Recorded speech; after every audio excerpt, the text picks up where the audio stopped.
Los grandes pensadores y Dios.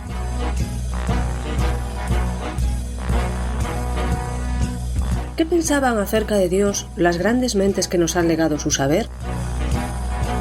¿Su opinión acerca de Dios condicionó su vida? Los grandes pensadores y Dios es una serie de entrevistas con el profesor Javier Álvarez Ballesteros, doctor en filosofía, catedrático de bachillerato y profesor en la Facultad de Teología Evangélica. Cada semana, en este mismo día y a esta misma hora, presentada por Daniel Baluja, podrás escuchar aquí una nueva entrevista que te descubrirá, de forma amena y sencilla, las inquietudes existenciales de los sabios a lo largo de la historia.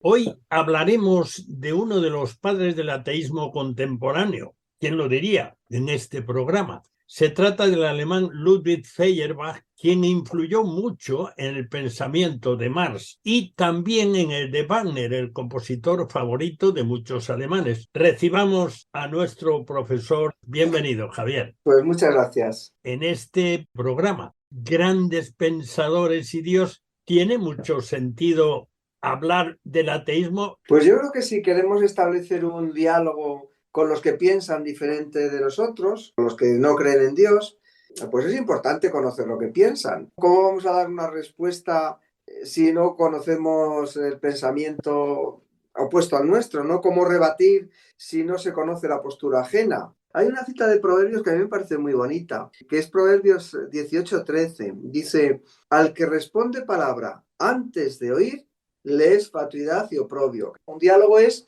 pues, dos personas que hablan, y yo espero que también sea un diálogo donde hay dos también que escuchan y donde se respetan, por supuesto, las posiciones de cada uno, y por parte del creyente el respeto, el interés por el conocimiento de lo que dice el otro no puede faltar. Y por otra parte, también es una forma de hacer eso que, bueno, de lo que hemos hablado en otro programa, apologética. Efectivamente, dar razón significa también escuchar qué razón se está rebatiendo. Entonces, yo creo que ninguna fe puede sentirse amenazada por escuchar las razones del que piensa diferente. Al revés, yo creo que al ser analizada, digamos, contra las objeciones que puede recibir la fe de uno, esa fe pues sale reforzada. O sea, que no solamente por la posibilidad de hablar con el otro y de darle al otro razones, sino también por afirmar las razones de nuestra propia creencia, las razones de nuestra propia fe.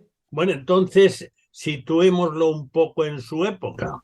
Bueno, pues es el siglo XIX, es la época de las conquistas de Napoleón y lo que viene después, donde se van a extender las ideas ilustradas, las ideas del romanticismo, del liberalismo, pero una época también donde se van a manifestar las reacciones en el ámbito político del otro bloque, digamos, de lo que se pueden llamar las monarquías absolutas, que esto en Alemania pues tendrá también su importancia. Y en cuanto al pensamiento, la característica que yo creo que es más relevante del siglo XIX va a ser el desarrollo del cientismo. Yo lo llamaría el cientismo, que es, el cientismo sería como un intento de demostrar todo desde la razón. Que el ser humano es capaz de demostrarlo todo desde la ciencia, desde el experimento. Y cuando digo todo, digo hasta la religión y los secretos más profundos del alma humana. O sea, reducirlo todo a una explicación objetiva, una explicación científica, una explicación racional. Esos son,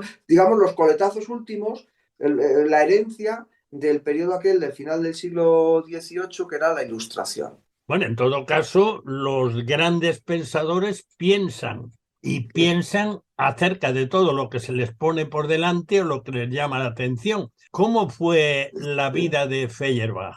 Bueno, pues él nace en Alemania, como decíamos, a principios de siglo, en el año 1804. Es bautizado como católico, pero luego se educa como protestante. Es un hombre, un joven, que tiene muchas inquietudes religiosas, pero después terminará siendo ateo, un ateísmo de carácter humanista. Él dijo en una ocasión, dijo: mi primer pensamiento fue Dios, el segundo fue la razón, y el tercero y último, el hombre.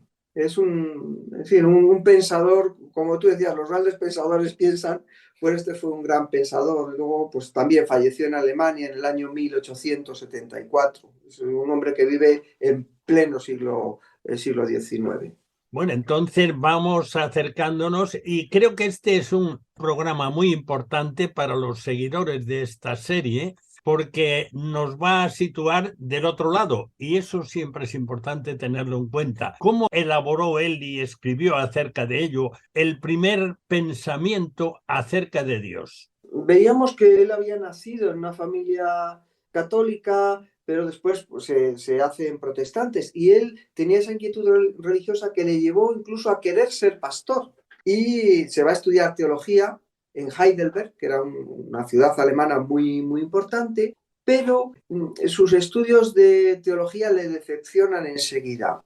Tanto la ortodoxia del momento no le decía nada, o sea, los profesores así más, no sé cómo decir, conservadores, no le llenan, pero tampoco le dicen nada los teólogos racionalistas, de ese racionalismo ilustrado que había en el momento, pues tampoco las clases le dicen mucho. Y es de estas personas que a veces van a estudiar al seminario y parece que pierden la fe. No le convence en absoluto la teología en ese momento.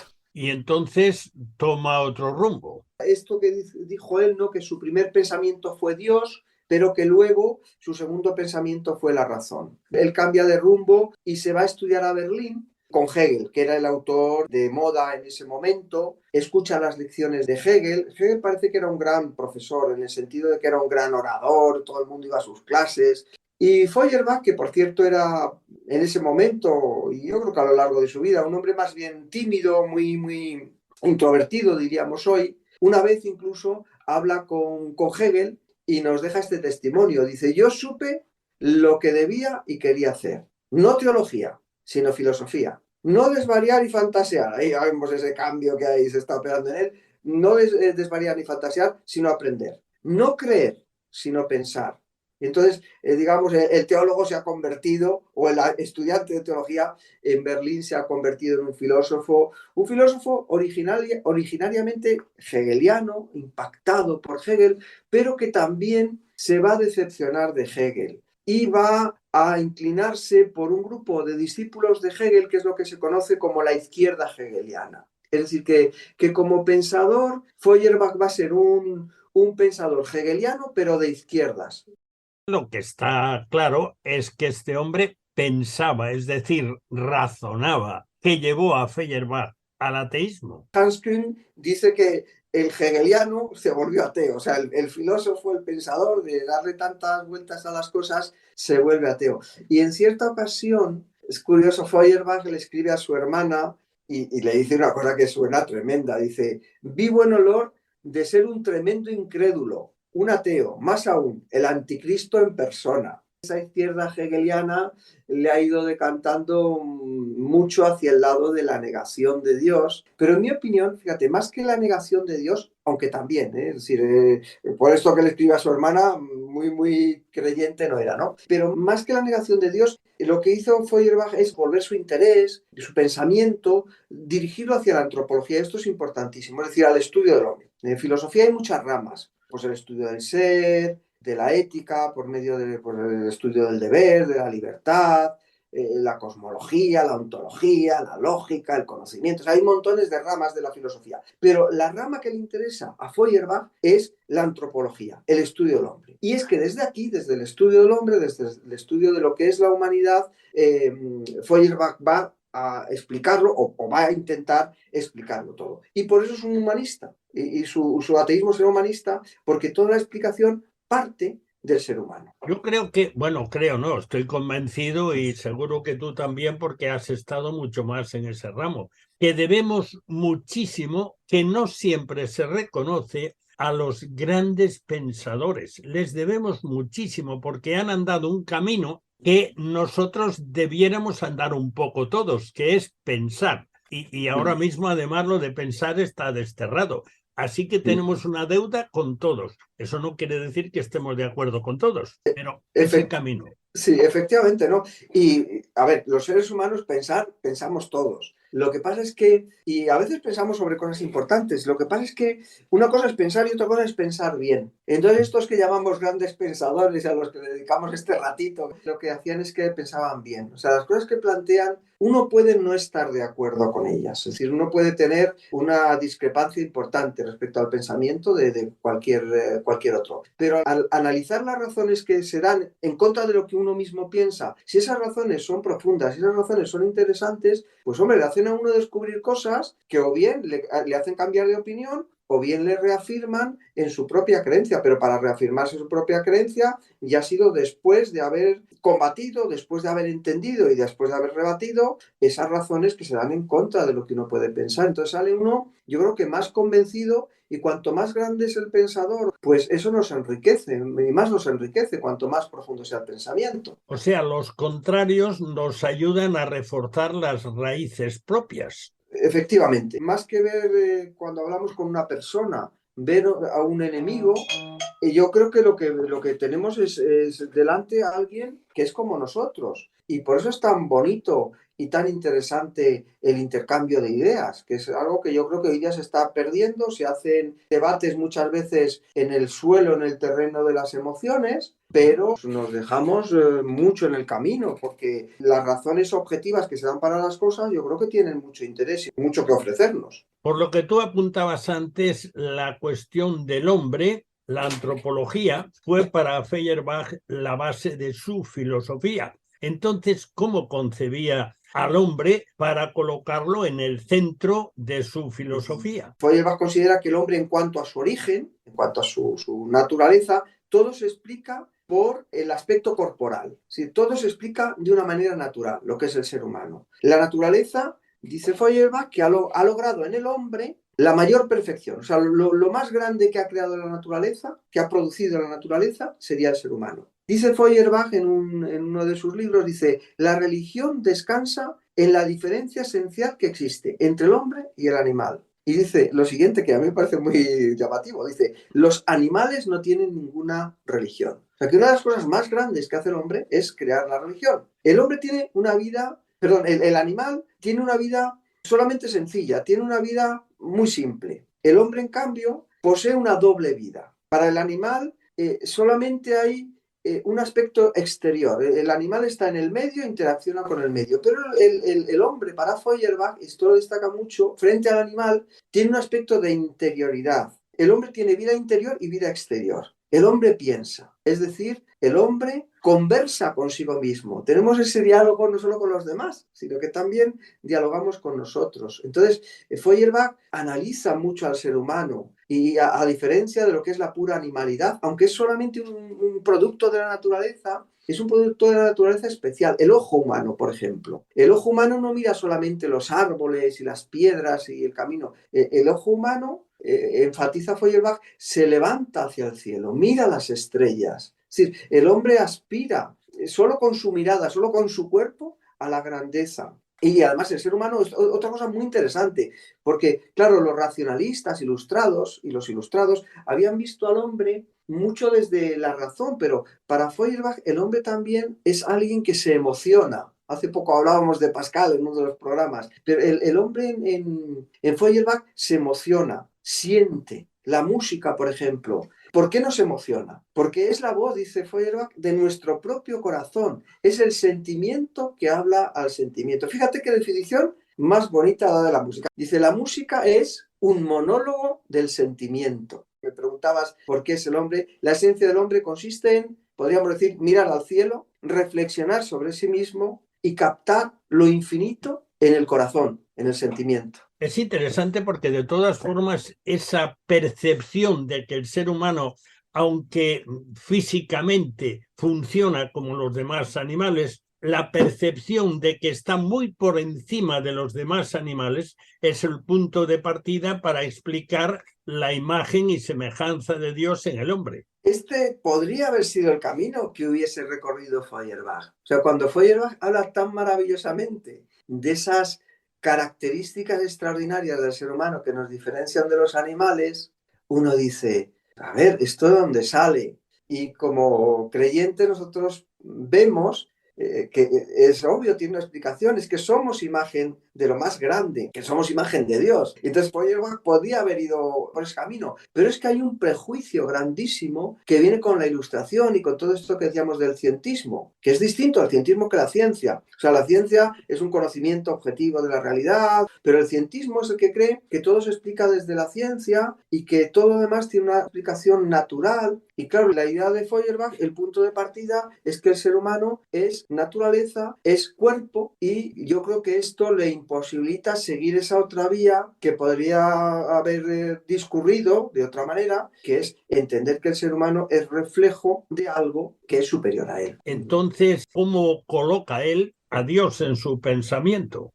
A ver, no le va a quedar muchas salidas. Hablando de esta grandeza humana, pues lo que va a decir Feuerbach es que la conciencia que el hombre tiene de Dios, esta idea de Dios, esta conciencia de un ser supremo, no es nada más que la conciencia que el hombre tiene de sí mismo. Es decir, es una proyección, Dios es una proyección de la propia infinitud humana. Es el hombre el que es infinito, según Feuerbach, y es el hombre el que crea a Dios a su imagen y semejanza. Es decir, es el hombre infinito el que crea a Dios. Es una proyección, además, que el ser humano no solamente ha creado, sino que la coloca fuera, según Feuerbach, fuera y enfrente de sí mismo. Es curioso que hay un escritor bíblico, uno de los grandes profetas de la antigüedad, que retrata esta manera de plantearse al Dios fabricado mentalmente. En el libro de Isaías, en el capítulo 44, hay un fragmento aquí que es interesantísimo.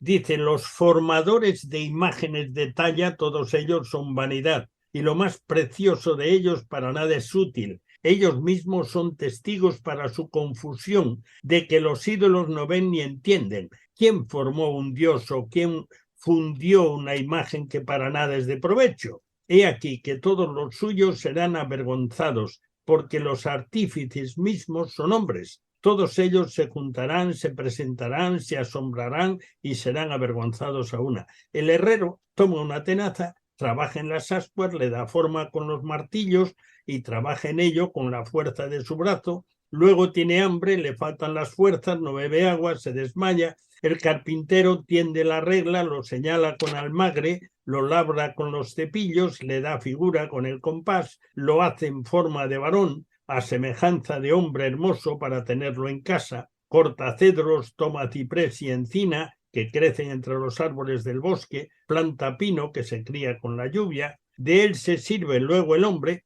para quemar y toma de ellos para calentarse. Enciende también el horno y cuece panes, hace además un dios y lo adora, fabrica un ídolo y se arrodilla delante de él. Parte del leño quema en el fuego, con parte de él come carne, prepara un asado, se sacia, después se calienta y dice, oh, me he calentado, he visto el fuego. Hace del sobrante un dios, un ídolo suyo, se postra delante de él, lo adora y le ruega diciendo, líbrame porque mi Dios eres tú. No saben ni entienden porque cerrados están sus ojos para no ver y su corazón para no entender. No discurre para consigo, ni tiene sentido ni entendimiento para decir, parte de esto quemé en el fuego y sobre las brasas cocí pan, asé carne y lo comí. Haré del resto una abominación, me postraré delante de un tronco de árbol, de ceniza se alimenta, su corazón engañado lo desvía, para que no libre su alma ni diga, no es pura mentira lo que tengo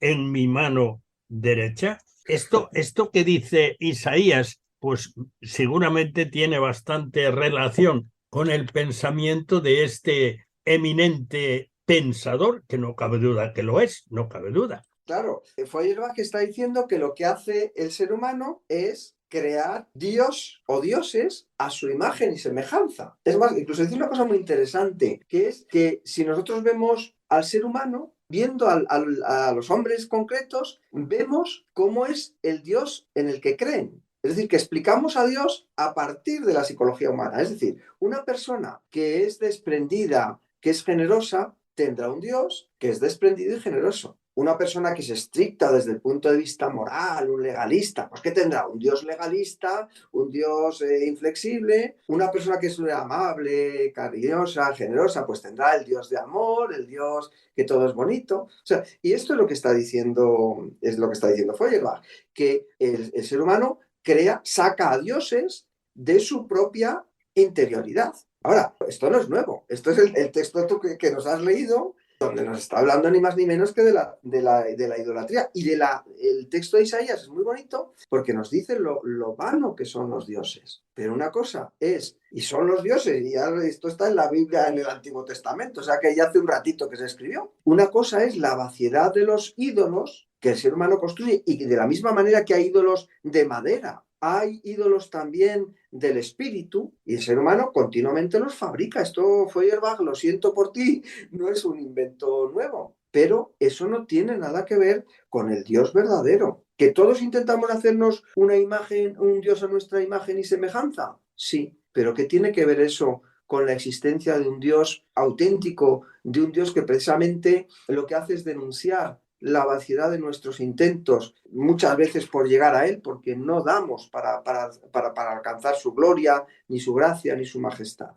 ¿Por qué este hombre tan pensador y que había recibido de todas partes influencia, por qué se rebela contra la idea de Dios de esta manera, Feuerbach? Bueno, pues porque yo creo que en el fondo es porque lo que ha encontrado Feuerbach es un Dios muy pequeño. Ha encontrado un Dios que es la propia producción humana. Y claro, esta propia producción humana luego además termina rebelándose contra el hombre, termina siendo un Dios esclavizante, un Dios alienante, un Dios destructor de la propia grandeza de la persona. Y entonces Feuerbach dice, yo esto no lo quiero. Entonces, para poder, digamos, valorar al hombre, hay que destruir a Dios. Para volver otra vez a la antropología, a la verdadera filosofía, a lo que le interesa, el único camino es destruir la teología. Es decir, el hombre ha creado la teología y la religión resultan los ídolos, en mi opinión, en mi lenguaje, traduciéndole, los ídolos resulta que ahora al ser humano le están oprimiendo. ¿Qué es lo que tenemos que hacer? Destruir los ídolos que nosotros mismos hemos creado. Pero en este proceso, Feuerbach se queda sin Dios. ¿Por qué? Porque para Feuerbach, Dios es ni más ni menos y solamente una creación del alma humana. Y esto es precisamente algo que a lo que se le puede contestar, y puede decir uno, a ver, Feuerbach, seguro que todo se puede explicar solamente desde la psicología. ¿No es esto reducir mucho las cosas? ¿Cómo explicas otros problemas? No solamente el problema de la teología y la religión desde el punto de vista psicológico. ¿Cómo explicas el orden del cosmos? ¿Cómo explicas el concepto de belleza? ¿Cómo explicas el concepto de moral? Todo eso también es puro subjetivismo y pura psicología y pura creación del alma humana. ¿Es eso además incompatible con que exista realmente un Dios objetivo, un Dios real? ¿Le habrá influido a este filósofo alemán el que los que decían creer en Dios no lo tomaban en serio? Yo creo que aquí hay mucho, no solamente en Feuerbach, sino en todo el ateísmo del siglo XIX, hay mucho de esto que tú estás diciendo. Es decir, que muchas veces el ateísmo no es ni más ni menos que una reacción a la falta de autenticidad de la fe cristiana. Entonces, cuando nosotros lo que mostramos, lo que transmitimos, es también un Dios que no está vivo, un Dios que yo que sé, a lo mejor es solamente una categoría del pensamiento, cuando no nuestros propios ídolos, nuestras propias creaciones culturales o religiosas o teológicas, pues realmente el Dios que estamos transmitiendo no da la talla. Y Feuerbach, lo comentábamos al principio del programa, es una persona que se desencanta cuando llega a estudiar, deseoso de ser pastor, y va allí a estudiar con los que saben más, ve una cosa fría por un lado, entre el racionalismo por un lado,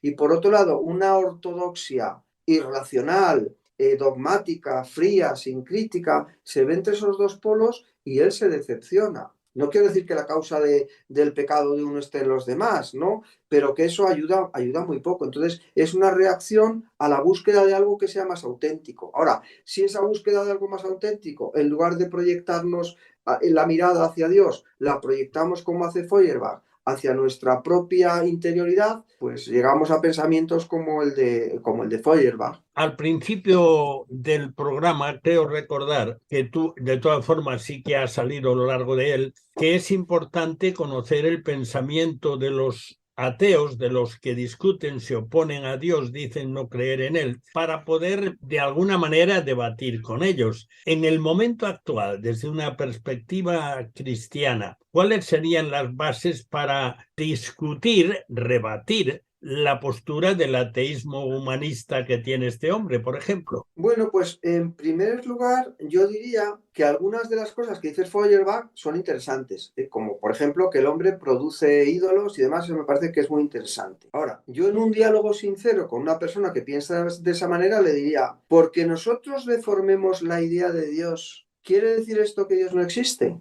Por otro lado, uno de los presupuestos o casi el punto de arranque de Feuerbach es el psicologismo. Ahora, reducir toda la realidad a explicaciones psicológicas es suficiente. Al reducir la religión a un solo punto de vista, que es el punto de vista psicológico, a lo mejor Feuerbach se ha olvidado, o yo le diría si me tuviera enfrente, querido Ludwig, te has olvidado de otros aspectos, no solamente el del fenómeno religioso, sino la realidad cósmica, el universo, la vida, e incluso la propia realidad humana. Es que se puede reducir toda la realidad humana a la propia psicología, cuando no, esta psicología además tiene supuestos que son bastante discutibles. Si uno los quiere creer, pues estupendo, no, allá él, ¿no? Pero por ejemplo, fíjate, el supuesto del que parte gran parte de este pensamiento feuerbachiano. El hombre es infinito y es la propia infinitud del hombre la que crea a Dios. Pero por favor, ¿es que el hombre es infinito? ¿Seguro? Dios es una amenaza contra la humanidad del hombre, contra su realización, contra su esencia. ¿Seguro? No será Dios, además, un Dios de amor, no los ídolos, sino el Dios de amor que uno encuentra cuando lee las Escrituras o cuando ve a la persona de Jesús, que es Dios mirándonos a la cara. Más que una negación de la humanidad, no será la única garantía de encontrar una verdadera humanidad, el ser como Jesús de Nazaret. Y una cosa más, o sea, porque esto parece que es como muy crítico, como que uno está muy enfadado con el ateo, no. Pero yo le diría, querido amigo, si Dios es, como dice Feuerbach, es un deseo del hombre, además un deseo, como dice Feuerbach, que lo explica tan bien, es un deseo tan profundamente enraizado en el ser humano. El ser humano, está diciendo Feuerbach, es por naturaleza religioso, es creador de dioses. Esto es lo que estás pensando porque tenemos esa tendencia. Y mi pregunta, lo que yo le haría es reflexionar sobre esto conmigo. ¿Por qué no va a ser también ese Dios de nuestro deseo una realidad? ¿Por qué no? Sí, a mí me apetece, Daniel, que nos veamos un día ahí en tu tierra y nos tomemos unas sardinas. El hecho de que yo tenga ese deseo tan profundo en mi alma, ¿quiere decir que tú no existes y que no existen las sardinas? Pues no, yo tengo el deseo de plenitud, anhelo la eternidad, anhelo a Dios. ¿Quiere decir que porque lo anhelo y porque lo quiero Dios no existe? Pues mira, querido Feuerbach, piénsalo. Dinos algo, si lo hay, algo sencillo para acercarse a este filósofo. Mira, la mejor explicación que yo he encontrado para Feuerbach es un teólogo católico que se llama Hans Kuhn. Entonces, en una obra que se llama ¿Existe Dios?, él tiene un capítulo dedicado al pensamiento de Feuerbach, que me parece, por un lado, de una exposición académica brillante, brillantísima, pero luego también de esto que estábamos hablando al final, tiene una reflexión desde el punto de vista de un cristiano importantísima y muy, muy interesante. Cómo poder dialogar con alguien que piensa de una manera tan diferente. Siento que el reloj es un tirano y ese tirano dice, se acabó el tiempo. Javier, muchas gracias por ayudarnos a pensar en las cosas importantes. Muchas gracias. Los grandes pensadores y Dios se despide hasta la próxima semana, el mismo día y a la misma hora, cuando podrás escuchar aquí una nueva e interesante entrevista con Javier Álvarez Ballesteros, que nos acercará una vez más a las biografías íntimas de figuras destacadas de la historia.